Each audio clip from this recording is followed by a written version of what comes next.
สวัสดียินดีต้อนรับทุกคนเข้าสู่สุดซีรีส์คำถามที่มีชื่อว่าสุดคำถามที่มักถูกถามหลายที่สุดมื้อนี้พวกเขาจะมาศึกษาคำถามนี้พร้อมกันมันอย่างที่ให้พระเยซูแตกต่างจากศาสนาอื่นๆของพวกวันนี้ให้พวกเขาพากันมาเริ่มต้นในการอ้างอิงของพระเยซูได้ประกาศว่าตนเองเป็นทางเดียวที่จะไปหาพระเจ้าได้โดยกล่าวว่า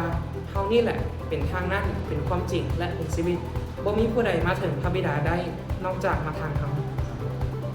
ความพิเศษนี้เฮ็ดให้ศาสนาคริสต์แตกต่างจากศาสนาที่อาจจะนำเสนอเส้นทางความรอดได้หลายทางพระเยซูได้อ้างว่าตนเองเป็นพระบุตรของพระเจ้าผ่านการสอนของพระองค์การอัศจรรย์และการฟื้นขึ้นมาจากตายการยืนยันความเป็นพระเจ้านี้ได้เฮ็ดให้ศาสนาคริสต์แตกต่างจากศาสนาอื่นที่บ่ถือว่าผู้นำหรือครูบาอาจารย์ทางศาสนานั้นศักดิ์สิทธิ์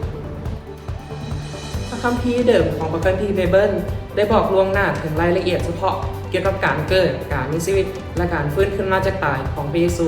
หลายศตวรรษก่อนที่พระเยซูจะลงมาถึงแผ่นดินโลก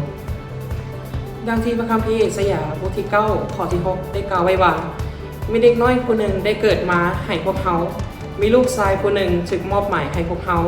แล้วพระองค์จะทรงนามว่าผู้ปรึกษาที่อัศจรรย์พระเจ้าทรงฤทธิ์พระบิดาซื่อไปองค์สันติราชนอกจากนั้นการฟื้นคืนมาจากตายของพระเยซูก็ถือเป็นหลักคำสอนของชาวคริสเตียนซึ่งยืนยันถึงไสยชนะของพระองค์ต่อบาปและความตายหลังจากที่พระองค์ฟื้นขึ้นมาจากตายพระเยซูก็ได้ใช้เวลา40วันกับสาวกของพระองค์เรื่อยๆเพื่อสั่งสอนพวกเขาก่อนขึ้นไปสวรรค์ดังที่พระคัมภีร์ลูกาบทที่24ข้อที่6หาข้อที่7ได้กล่าวไว้ว่าพระองค์บ่ได้อยู่ที่นี่พระองค์เป็นขึ้นมาสู่ชีวิตแล้วจงระลึกถึงถ้อยคำที่พระองค์กล่าวแก่พวกเจ้าเมื่อพระองค์อยู่ในแขวงกาลิเลว่าบุตรมนุษย์ต้องถูกมอบไว้ในมือของบรรดาคนบาปและถูกขึงไว้ที่ไม้กางเขนแล้วในวันทวน3ก็จะเป็นคืนมาสู่ชีวิตนอกจากนั้นคำสัญญาของพระเยซูที่จะกลับคืนมาครั้งที่2เพื่อตัดสินโลกแม้นบ่มีตัวตนในศาสนาอื่นๆโดยเสนอความหวังพิเศษบ่คือไผสำหรับผู้ที่เชื่อ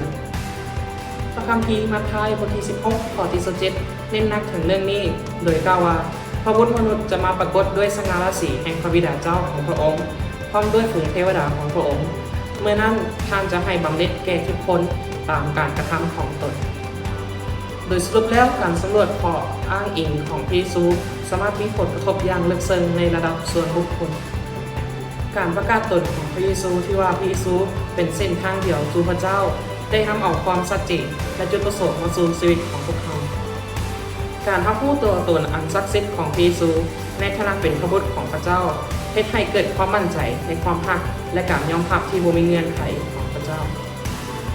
ยิ่งไปกว่านั้นคำสัญญาของการกลับคืนมาของพระเยซูได้ปลูกฝังความหวังและความอดทนในการประเสริฐกับความทุกข์ยากลำบากโดยการเชื่อในพระเยซูท่านก็จะได้ค้นพบการชี้นำการปลอบโยนและความเข้มแข็งในช่วงเวลาทุกข์และสุข